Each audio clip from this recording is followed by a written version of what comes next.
this study group is going to be really about this book by Etienne Bernard. He was one of the main architects of the machine learning functionality that is available in Wolfram Language. And then he went on to write this wonderful book, which is a great introduction for beginners, and combined with the fact that Wolfram Language is a very high-level language where you can really do literate programming and you don't have to worry about describing to the computer how to do something. Rather, you just ask the computer to do something. You tell it to do something, which is a great way to do machine learning. And so the combination of Etienne's book and Wolfram Language is a fantastic tool, especially for beginners as you start learning about machine learning. So there was a question about what is the process going to be, the learning process for this study group. We are able to cover chapters 1 to 6. We would love to do the entire book, but we have to save chapters 7 and 12 for sometime later. They are, it's a little more advanced in terms of the topics, and so we would like to dive deeper and spend some more time. And we have lots of exciting summer programs coming up, one of them being the Wolfram U Data Science Bootcamp. So we have a busy summer session ahead of us, but we do hope that we'll be able to come back to this study group again, and we will go over the chapters 7 through 12. But for this week we are doing chapters 1 to 6. And let me go ahead and show you what we are expecting. So today, for example, we are looking at chapter 1, that's what is machine learning, and chapter 2, machine learning paradigms. Our expectation and hope is that you're able to at least quickly go through the chapter before coming to the study group, because that will enable you to bring your questions to the study group. We are always looking out for questions, and we hope to be able to answer those questions, and hopefully we are able to have better discussions about the specific topics discussed in these chapters. On my end, as the host for the study group, I will quickly go through the chapter, highlight some important points, and the advantage of having this online book is that if you go to the landing page for the book, you will notice here it says Notebook Edition, download directly. So what you can do is you can download the notebook version of the book. Instead of reading it in your browser, you can open up Wolfram notebooks that contain the exact same content, or you can read the book on your browser and you can only download the code from the book, right? And for example, here I have is this chapter 1? Yes, this is chapter 1, and I've only downloaded the code for no, of course it is not chapter 1, it's chapter 2. Let's see, what is machine learning? Here's chapter 1, and I've downloaded the code. And during the session, I would like to go through the code and take it apart and hopefully answer some questions about how machine learning is being done in Wolfram Language in the context of the chapter we are discussing on that day. I have some review questions for the end of the session.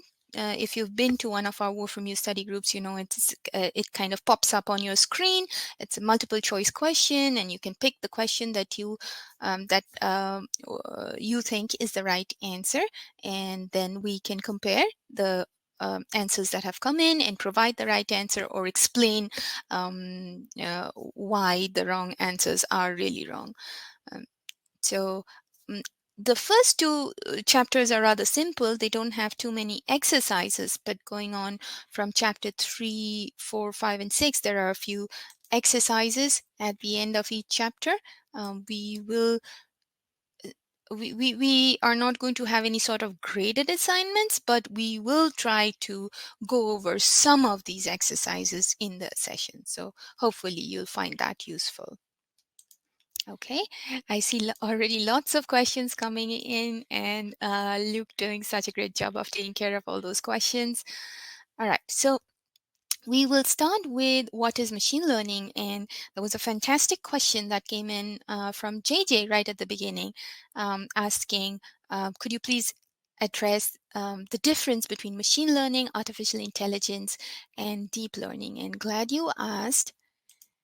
I have a little something here that I hope does a reasonable job of explaining the differences. And I have struggled with this question too. When I started machine learning, the term artificial intelligence was already quite popular, and I struggled for a while. It's like, what is really the difference? And then, you know, deep learning, neural networks became so popular, and those terms were used synonymously with machine learning. In fact, I remember when we were trying to categorize courses on Wolfram U, we struggled for a bit. Like, should we name our category neural networks or machine learning? It was just being, just the popularity of the term. So this is how I look at it. Artificial intelligence is the the larger set of all these problems. Artificial intelligence, I feel, includes or tends to use machine learning as one of the tools, and it uses many other tools. There might be topics and ideas from mechanical engineering, electrical engineering, even natural sciences. So one of the tools used in creating artificial intelligence is machine learning. And we will be focusing on machine learning in this study group. The book, Introduction to Machine Learning, of course, as the title suggests, focuses on machine learning. Now, there are many different types of machine learning, and we are going to talk more about this in our second chapter, the machine learning paradigms. In one of the types of machine learning, not the paradigm, but one of the specific category of algorithms that can be used to perform machine learning is neural networks. Neural networks are a specific set of programs, a specific way to create machine learning models that then can perform different tasks. And certain special type of neural networks are called deep networks. So neural networks kind of modeled on the human neurons. And so, there are connections, there are nodes just like the human neuron, and connections between those nodes. And those nodes are arranged in layers in the neural network. So you can have an input layer, an output layer, and then you can have lots of hidden layers between the input and output layer. And if you're really interested, you can jump ahead, and there's the deep learning methods chapter in this book itself. I think I should have brought up those pictures much earlier. They just explain things so nicely. So neural networks, you will have these, like, input layer and then hidden layers in between in the output layer. With deep networks, you have lots and lots of hidden layers. So that's the depth of the network. And the machine learning performed by these deep networks is what is called deep learning. And this has become an incredibly popular way of doing machine learning, so much so that we tend to use the term synonymously, especially in case of artificial intelligence, at least for natural language processing, things that you see the chat GPT or Anthropic Claude doing, or Microsoft Copilot or Google Gemini.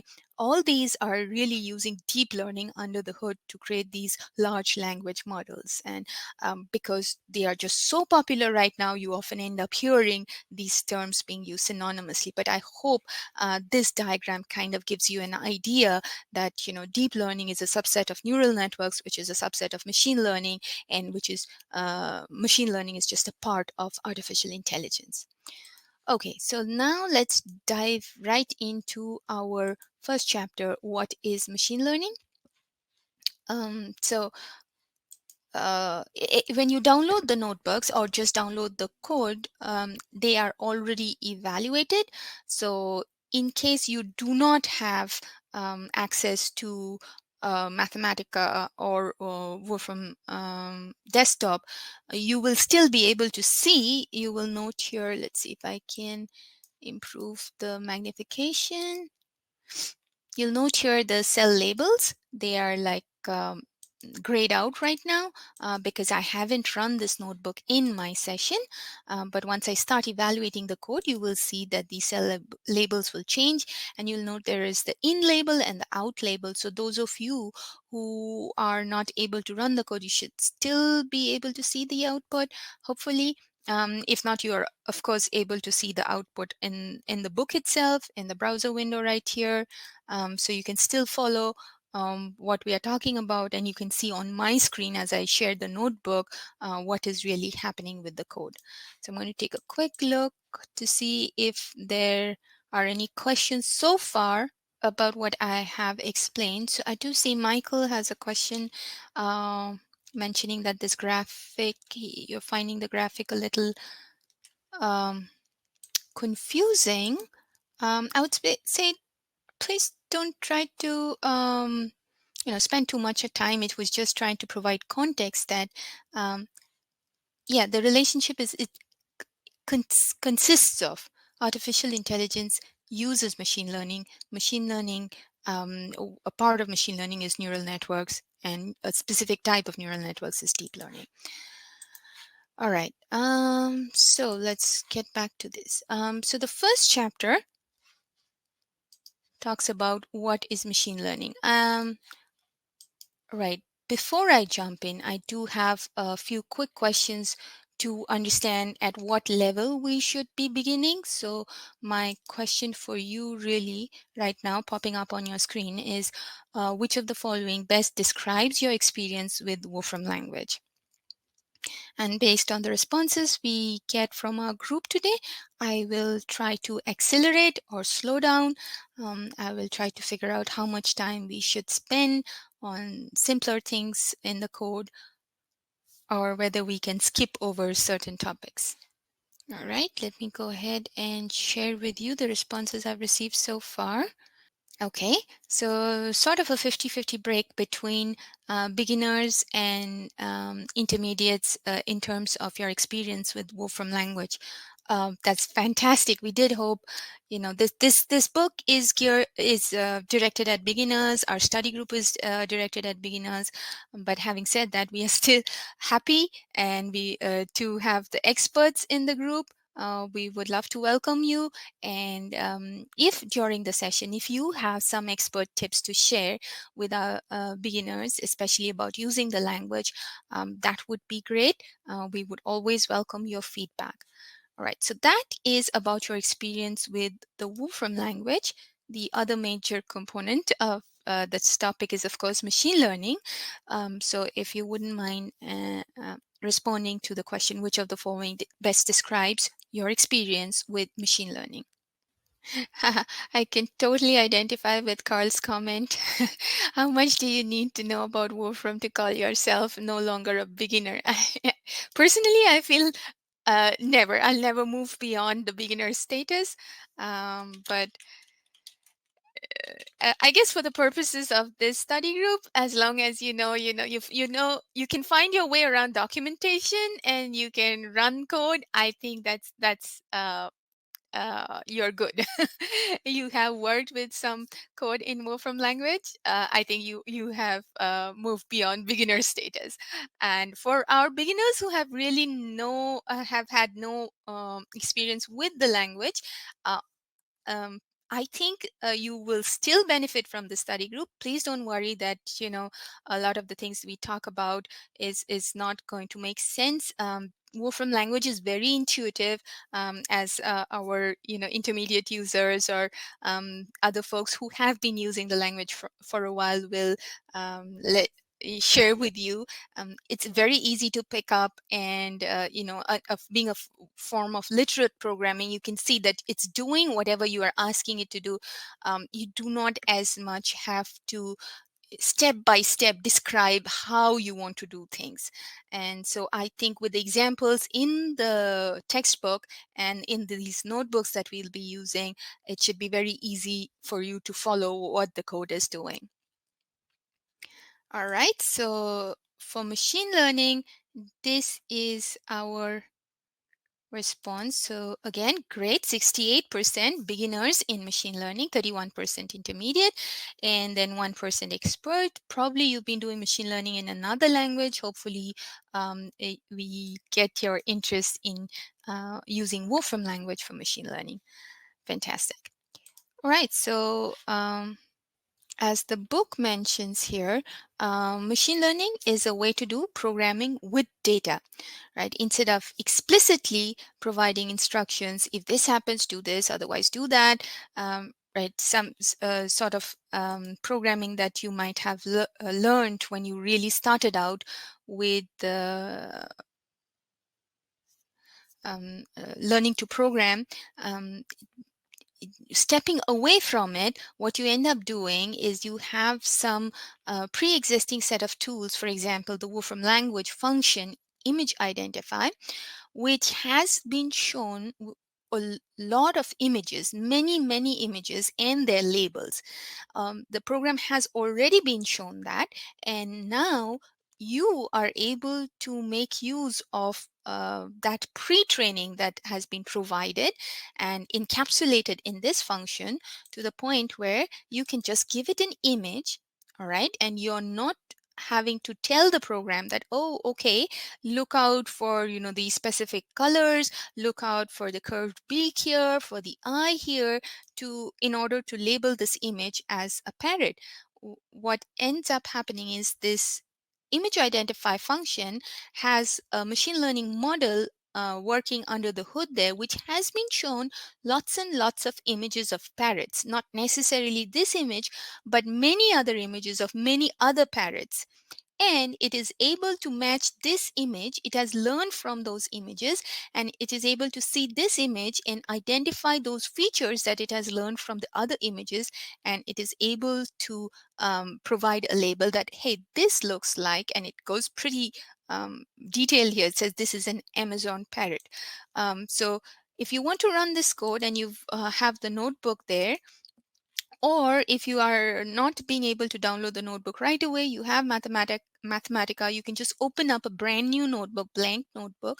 You can type in image identify, just image identify, right? And open square bracket, close square bracket, and you provide an image there, and you click inside that cell, hit Shift, Enter at the same time, Shift and Enter. And that piece of code will run. It's still running. You see the cell bracket highlighted here. That means it's running right now. And here comes my output for my first input, says Amazon parrot. Okay, if you want to try that, I think I have some images. So this is an example where you're using machine learning right off the bat. You don't have to, learn how to create a model. You don't have to learn how to write the code to use this machine learning model. It is available just as a function, and you are able to use it right away. So I'm going to try to use this image of a giraffe and see what it does. So it's able to identify what's in here and says, okay, this is giraffe. Okay, now we will get into more details about this function classify that the second example uses in our third chapter on classification. Third chapter here, classification. We will talk much more about what is classification and how you can use the classify function in there. But right now, we are building on this concept of trying to teach the program or teach the computer how to do something by giving it lots and lots of data. So programming by data, and just look at it as an example of that idea. Don't get worried about the syntax that's being used here or the specific function that's being used here. So intuitively, just this concept of I'm showing a lot of data, I'm showing lots of images of mushrooms, and I am uh, me being the expert, not really a mushroom expert, but whoever the expert was able to look at that image and say, hey, this is a bolete, this is a morel, this is a bolete, morel, bolete. And so instead of trying to teach the computer, when you see the mushroom, see if it has this wavy structure in the cap, or it is pretty flat and has this typical toadstool like image that we see whenever we look, even in children's books and all, the diagram of a mushroom. So instead of trying to teach the computer to identify those features of the image specifically, all we are doing is throwing that image and saying, look, this is a bolete, this is a morel. Now you figure out how you're going to differentiate between the bolete and the morel. And the algorithm is able to do that, right? So um, without getting into the details of the syntax here, you can run this. And once you run this piece of code, all it does is it is accepting all this data that I have sent, and it has created this model here that is represented as a classifier function. Okay, you do not have to worry much about how this is happening right now. What is being represented is exactly by this box here. Let's just look at it from at a very high level overview. Let's just see, okay, what information are we getting here? It tells me that it is using inputs of type images, which makes sense. I gave it a whole bunch of images. And it's also telling me that there were only two classes in my data. There was the bolete and the morel. I did not have any other type of mushroom, any other type of label. So only boletes and morels. And then it also tells me that automatically it decided to use one machine learning function. Again, we don't have to worry about it. It's more like, the handyman who's working on your little project. He decides to open his toolbox and use the wrench instead of screwdriver. So classifier function decided to use logistic regression instead of k-nearest neighbors, right? So it's just using one of the tools available in its tool set. And it also tells me that it only worked with 16 training examples. It gives me a basic summary of the kind of data it used, and here is the classifier function. I can literally just copy paste this classifier function in the notebook. It is already there. Give it a new image that seems to be image of a bully. It's running into some issues here. Let's try this again. So what I'm going to do is I'm going to name this. Okay, this is my mushroom classifier. And then I am going to use my mushroom classifier on the image from here. Let's see. There you go. So there might be some issues with the pre-formatting of this code. The notebook was created in an earlier version. So if it doesn't work for you, this is all you need to do. You run the classify function here and just store that classifier that is created in a symbol. You define that symbol. You call it mushroom classifier. Put the equal sign and just run the rest of the code. And then once it has run and you have received this output, you can use mushroom classifier with that image and it should give you a response. So we can try that again.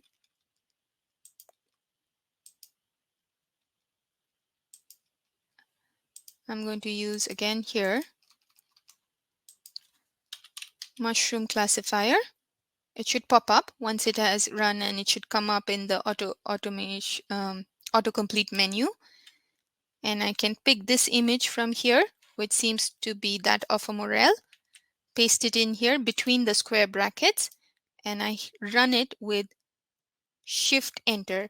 I see Patrick's question, how can you copy and paste the image? Literally, you click on the image, you see it has been selected, the little image processing toolbars appears, and then you use your keyboard shortcut menu, Command C, Control C, whatever, and then you paste it. You click anywhere inside the notebook, you can paste it. And you also saw me doing something like this. I had these images on my desktop. I can literally drag and drop an image in my notebook as well. Okay, great question. Keep those questions coming. All right, so mushroom classifier. Now we have the new image. It says this is a morel. All right.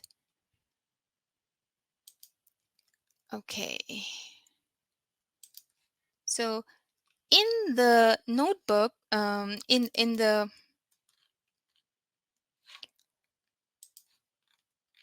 chapter here, this first chapter, what is machine learning, kind of does what machine learning does. It's showing you by examples what is machine learning.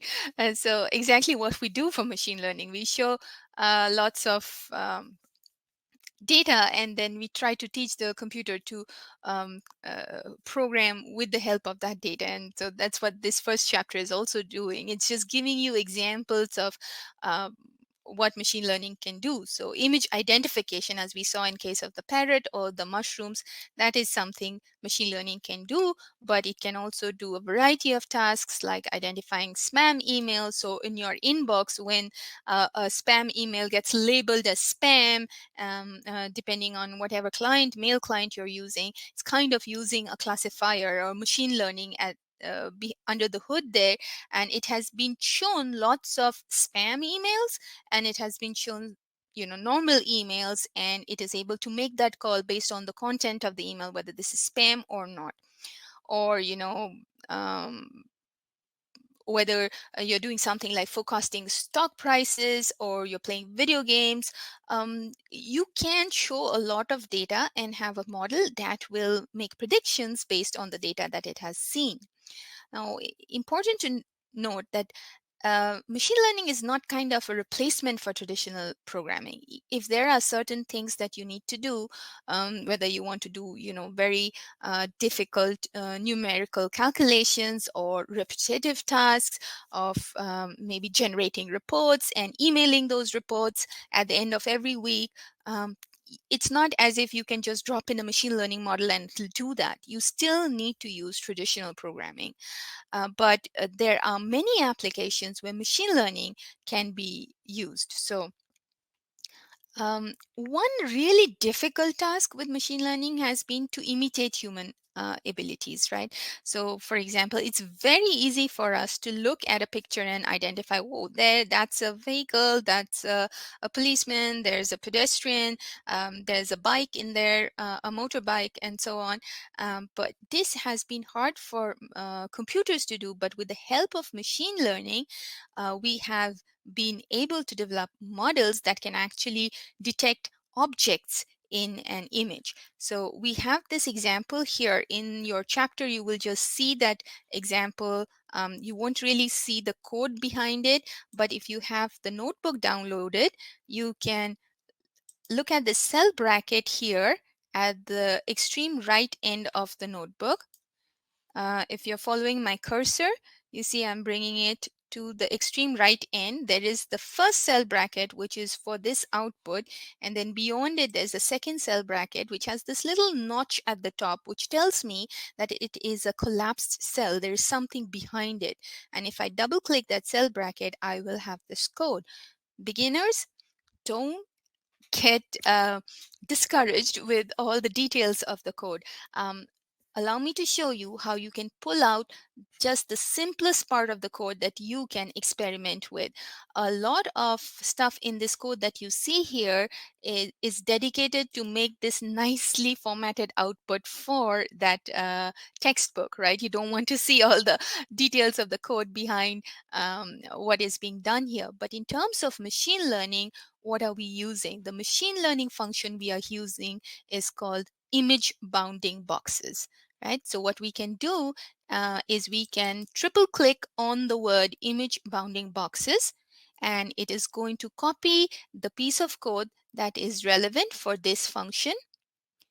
And you can hit again Control C or Command C from your keypad.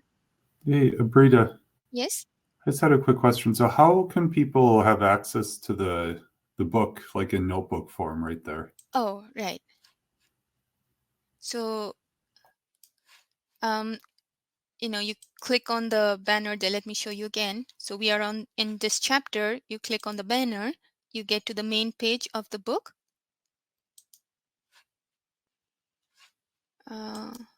What happened there? Let's try that again. There you go. The main landing page, right? And then Uh,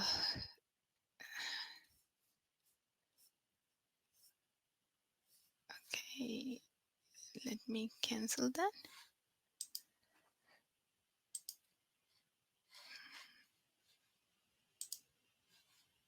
Okay, my browser is not cooperating. So on the right side, the right pane of that main landing page, you will see, let's try this again.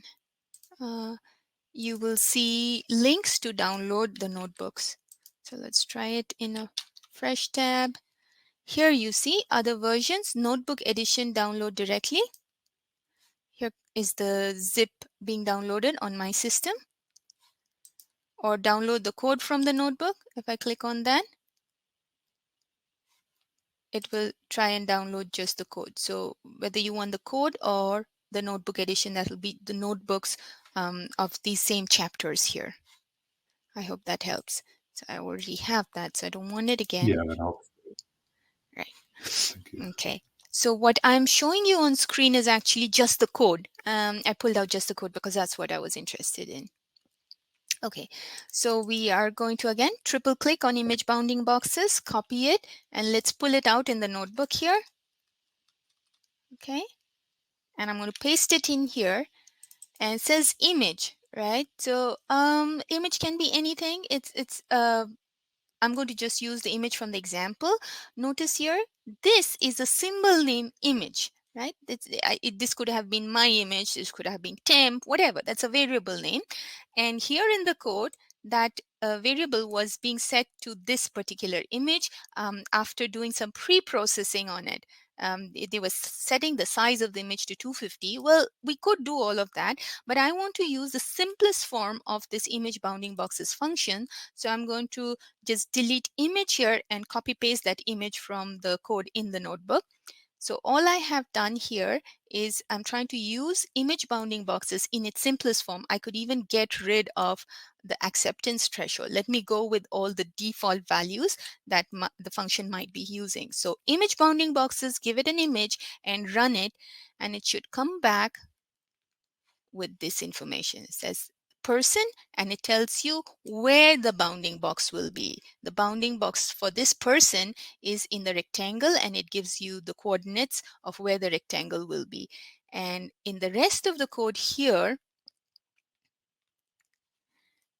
there is something called highlight image. That highlight image ends up using the coordinates in these rectangles that I got back from image bounding boxes, and is able to make these nice pretty colored highlights, and it labels it as saying, oh, this is a person, image, bus, stoplight, automobile, and so on. So let me show you another way to learn more about these functions that you might be encountering in this book.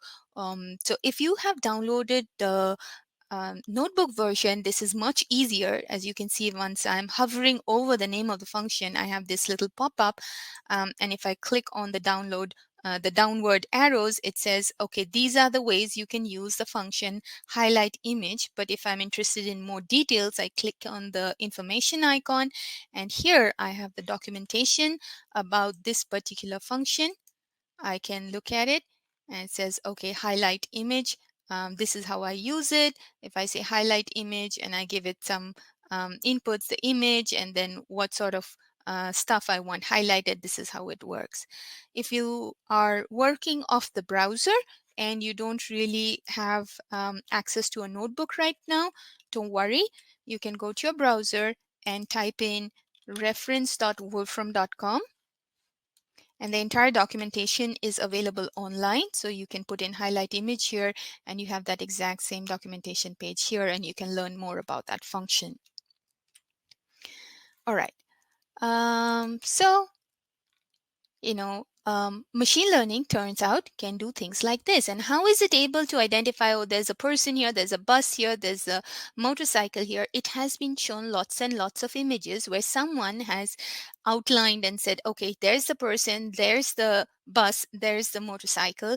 The system has been shown all that data, and then the program was able to learn from it. And in Wolfram language, all that was encapsulated in a simple, easy to use function, image bounding boxes, which now, given an image, is able to identify the contents in the image and put bounding boxes in there. Another example of machine learning is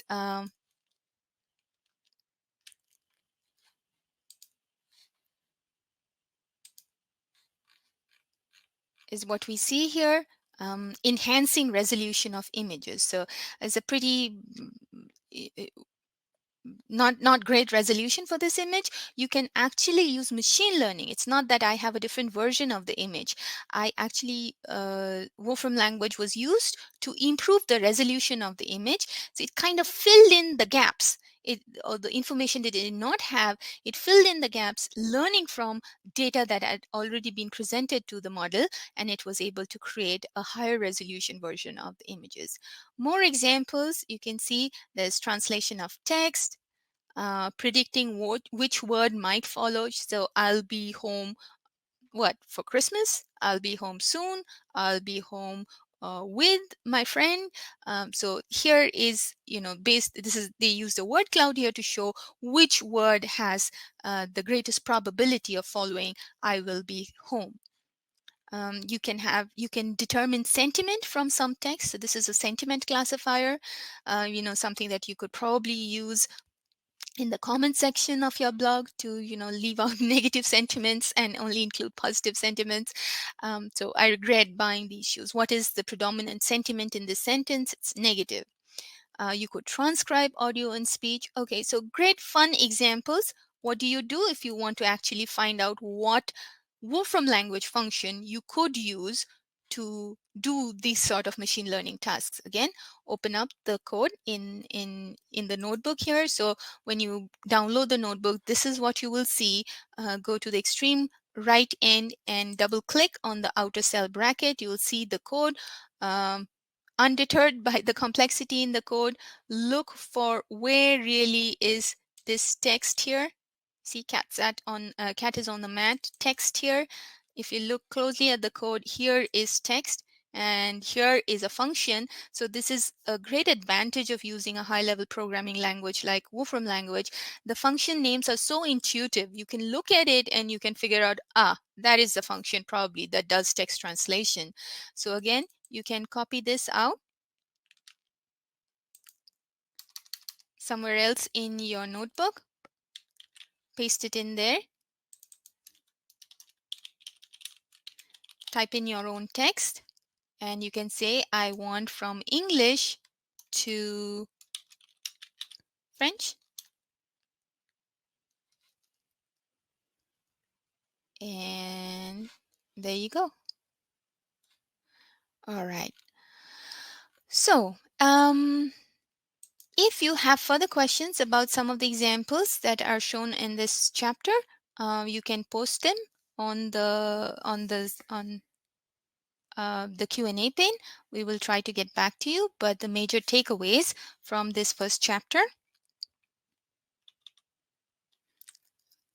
we see them here.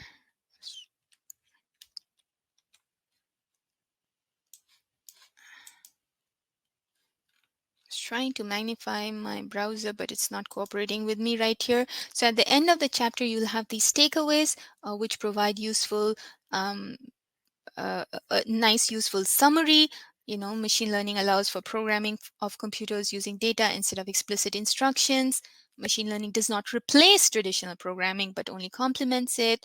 Then, you can, it does allow us to use large amounts of structured data. Yes, the data has to be structured when you want to use certain specific algorithms. If you have unstructured data, then you might have to do some other stuff before you can use machine learning, and we can talk about it in just a little bit. But yes, machine learning will allow you to teach the computer how to do certain things based on a large amount of data.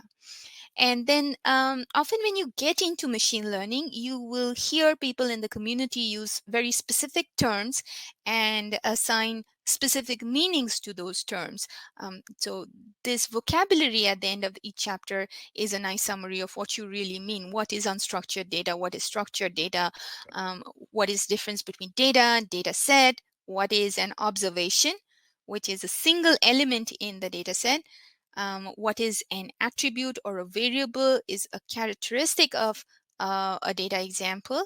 And then, when we are talking about model or learning, what is it actually referring to? Model is the program that you're actually obtaining by this learning process, where you're showing the computer lots and lots of data.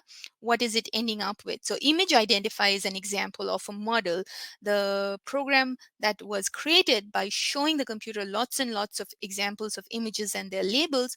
And now you have this image identify function which encapsulates that model, and you can just use it on any image you like. And the process where you're showing the computer all these images, all the data, all the labels, that is the learning process where the computer is using that information to create the model. So I hope that was helpful. A quick review of chapter 1. I went pretty slow as I could.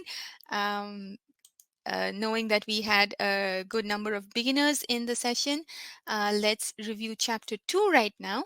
So here we are going to talk about all these different machine learning paradigms. So there are different ways you can do machine learning. The one that is most common right now is supervised learning. And I like to think of this paradigm as answering questions of the type, is this A or is this B? Or even like beyond two classes, you can go to, is this A or B or C or D? When you try to answer a question like, is this an image of a cat or image of a dog? Is this email spam or not spam? So if you can frame your task as this question, is this A or B? Is this type X or type Y?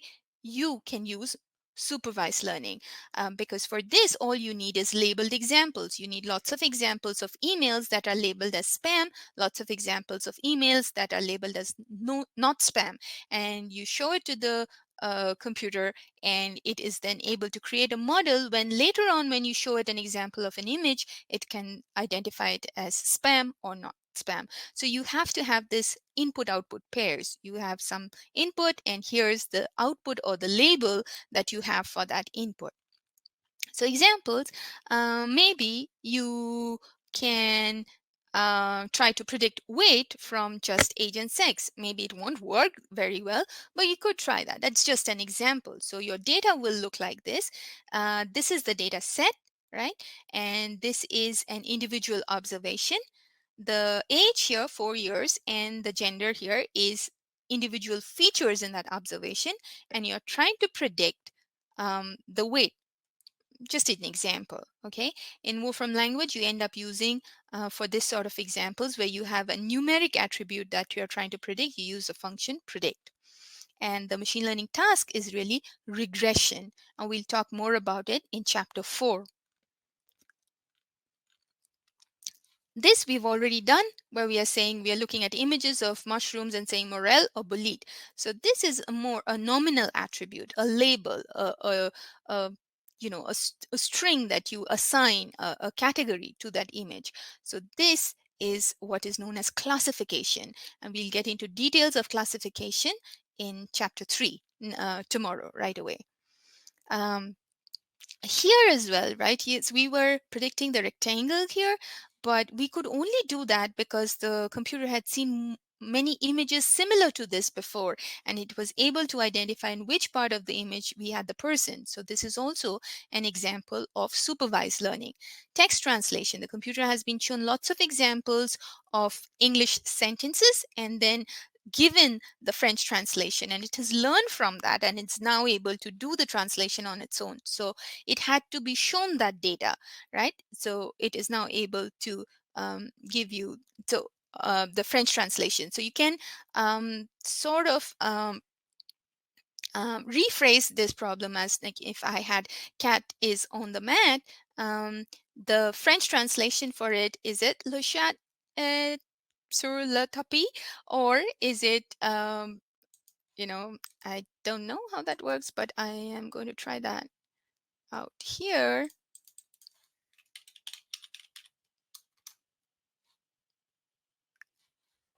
No, the cat sat on the mat, right? We want text translation for this. So you can reframe that problem. I said supervised learning will try to answer a question of the type, is this A or is this B? So the text translation for the cat is on the mat to French, should it be this or should it be this? Right? So you get it in French. Okay. Um, Speech recognized, right? So if we play this, I don't know if it'll come across on this system,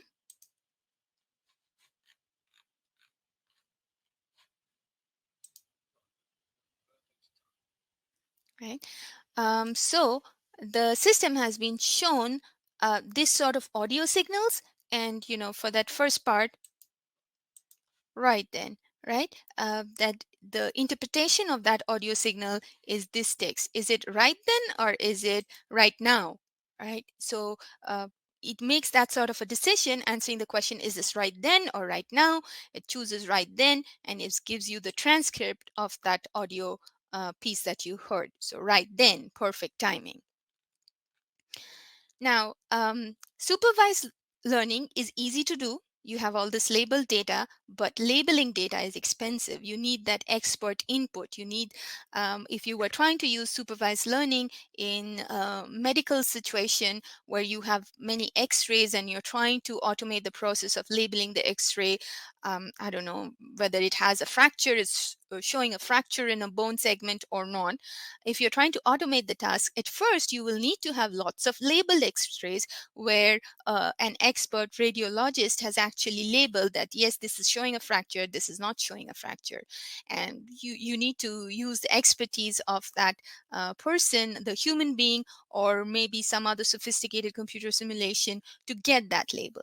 Whereas you have lots and lots of unlabeled data right now in the world, we are just generating so much data. You can have all this data, but then what sort of question can you answer if you don't have the labels? You cannot ask questions of the type, is this A or B? But you can try to see, is there some structure in the data? Is it organized in certain way? For example, here if we try to visualize the data, we can see, oh, this data clearly has two groups. It has two clusters. There's a cluster A and a cluster B. So at least even if I'm not able to say anything about the data, I can say it consists of two distinct clusters. And if I see a new data point, I can probably put it in one of these two clusters and I can say something meaningful about it. So when you don't have the labels and you're trying to find some sort of organization or structure in the data, you're using unsupervised learning. If you're just organizing it into clusters, that's clustering, but you can go one step beyond. And if you have, like, an outlier in the data that doesn't quite fit into the cluster, that's where you have anomaly detection. That's an anomaly. That's something different from what I'm seeing with all the other samples. It's somewhere outside. And so now if I have a data set where I clearly identify two clusters and I have handful of examples that do not fit into either clusters, those are my anomalies. So even without having any knowledge about labels for those examples, I can use machine learning that will separate the data into clusters and then leave the outliers aside to identify anomalies in my data. So you are using maybe some sort of image processing task, and you're looking at lots of images, and what you're expecting maybe, for example, maybe images from one of these mapping application cars that go around the neighborhood. So if the car is going around the neighborhood and taking images, you're mostly expecting to see cityscape, right? You're trying to see images of roads, shops, buildings, etc., etc.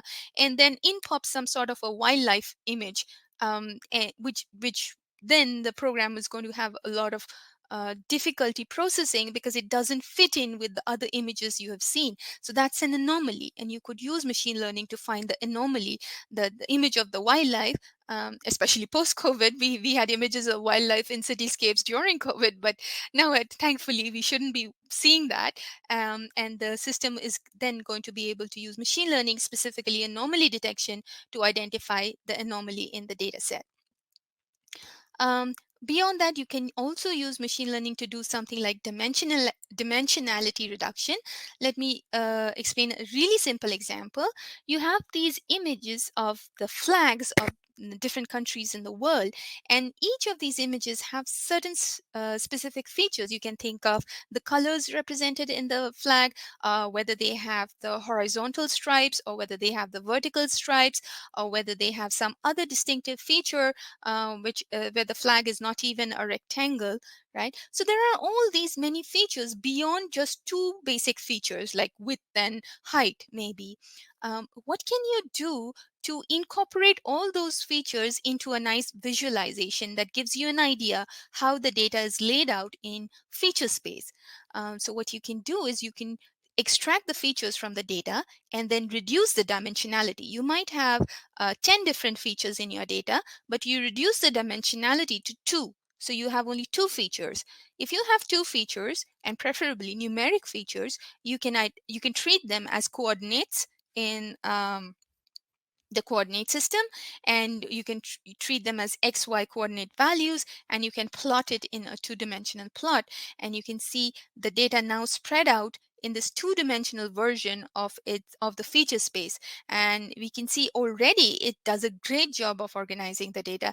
It shows you that all the flags with the vertical stripes are here, the flags with the majorly blue background, and the red and white and blue on the top left corner here, the flags with the red backgrounds here. So it's a nice way of like looking at your data even before you're trying to analyze it in any way. So this is often used in exploratory data analysis, which is a very, very important step before you start doing machine learning.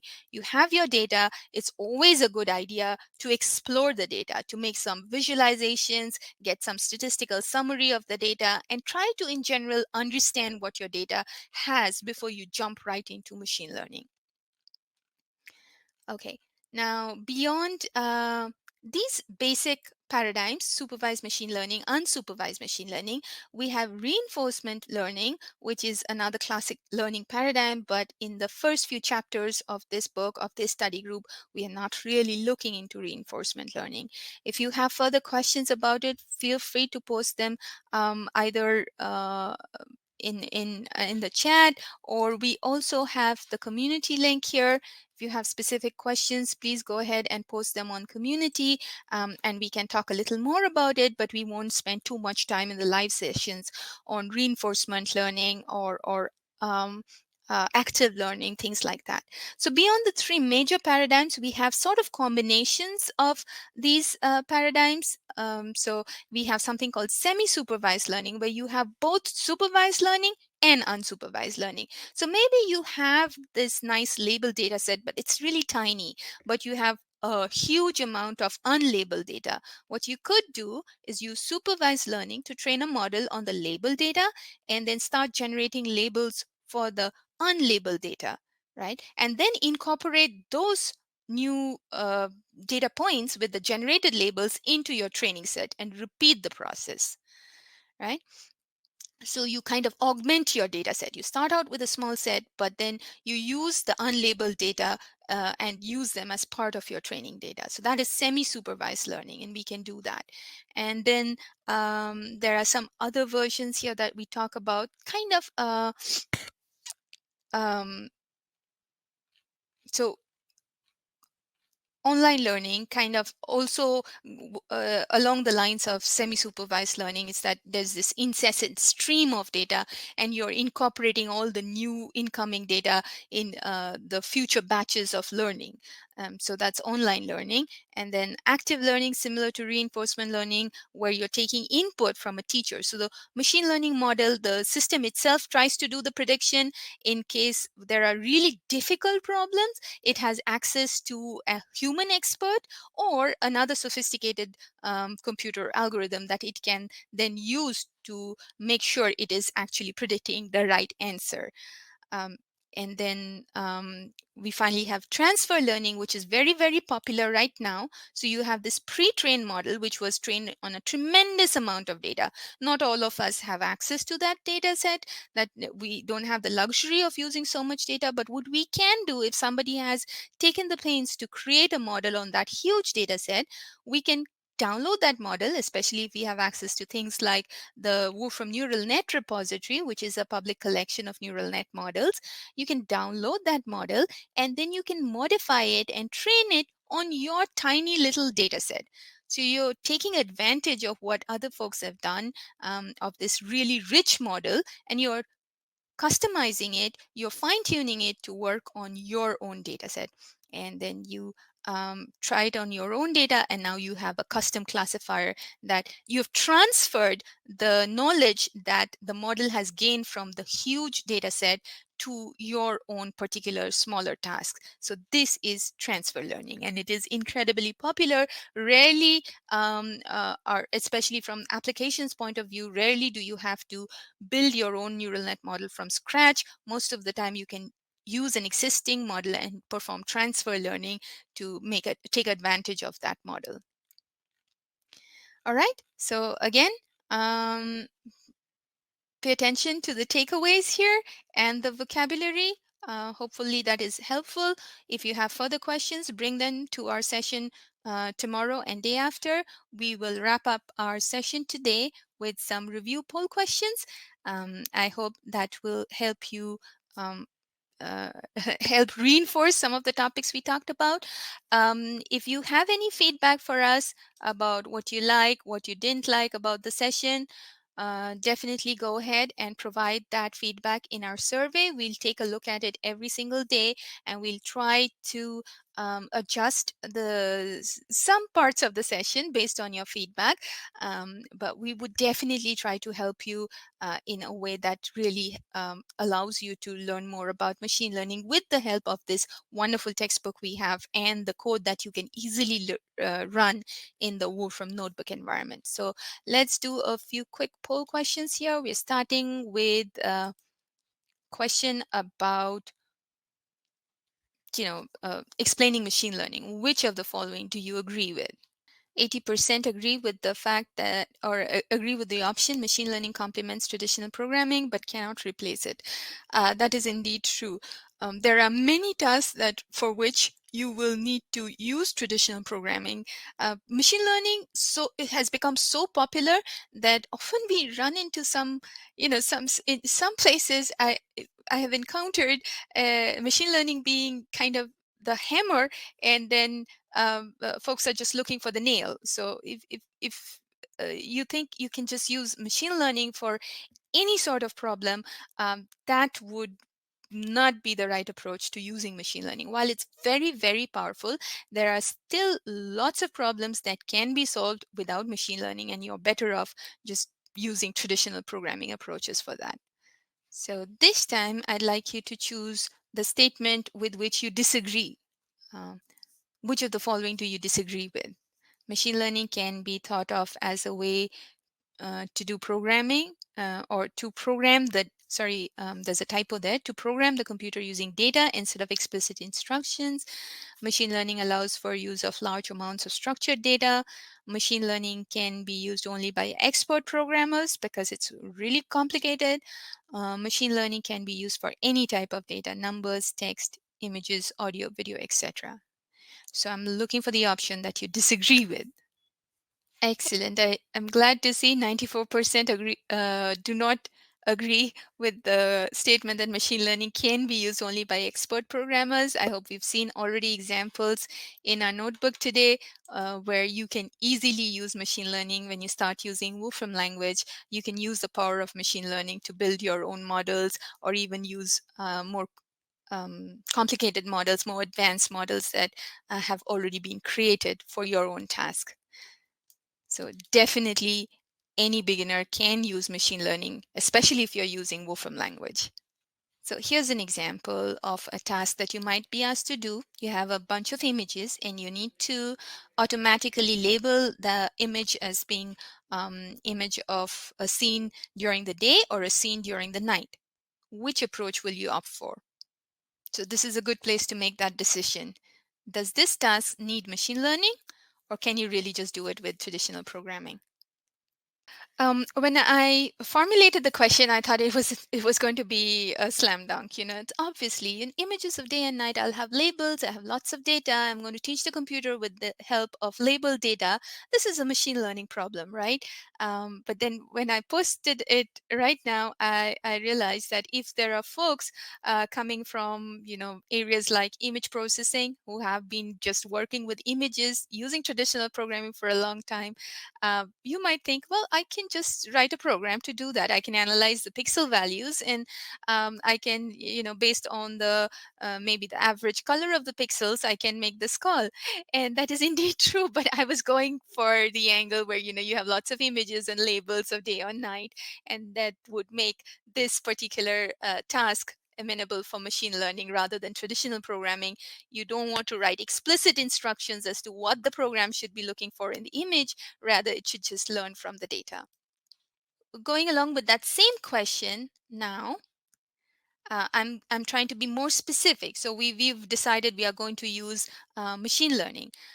Which specific machine learning approach will you use? Are you going to use classification, or are you going to use regression? And I know we haven't talked in much details about what specifically is classification or regression, but if you read the chapter, I think you would get an idea of what is classification, what is regression, how it differs based on the output you're trying to generate. And we'll talk in more details about what is classification and regression in chapters 3 and 4. But in an example like this, where you have the output as day or night, a label, a class of type A or type B, what would you end up using? Excellent. 92% have picked classification. So yes, classify. Because if the question is of the type, is this A or this B? This is a classification problem. For regression, the question is of the type, how much, how many? You want a numeric output. That's when you use regression, or rather the predict function in Wolfram language. Just a few more questions and then we are done today. Here's a different sort of a problem. You need to generate a sequence of integers where each successive entry is the number of characters needed to spell the previous entry. So for example, if I give an input 183, the name of this number is 183, right? It's kind of like 24 characters in that string, 183. So my next input in the sequence will be 24. The next one will be 11. The next one will be, because 24 has 11 characters, 11 has 6 characters, and so on. So what approach will you use for this? With all the numeric outputs, does this seem like a machine learning problem to use regression? Or do you think we could also use machine learning, specifically classification? Or does this seem like a cut and dried approach for traditional programming? Because really, there is no data to learn from. All right, so 66% have picked traditional programming, and that is indeed the right response here. This is not a problem. I mean, you could still use something like machine learning. I guess if you feed this into a large language model, it will try to come up with some code to do this, or it will try to come up with the response, the output. And there are a lot of fun things people have been trying with large language models, so that would be a way of using machine learning. But really, the approach to solving this is just so simple. It's a sequence of logical steps, and we could just write explicit instructions and use a traditional programming approach to do this much more easily than trying to use machine learning to solve a problem like this. So an example where you don't really need machine learning, traditional programming is just great. Right, so I think that will be the last of my review poll questions for today. If you have any further questions, please bring them in tomorrow. And if you have anything else on your mind, please fill out our survey and we'll be taking a look at that, and we'll try to see how we can improve the remaining sessions in this daily study group. Thank you so much, Luke, for answering all those questions. And thank you, everyone, for joining our session today. We hope to see you tomorrow again, Central Time, 11 a.m.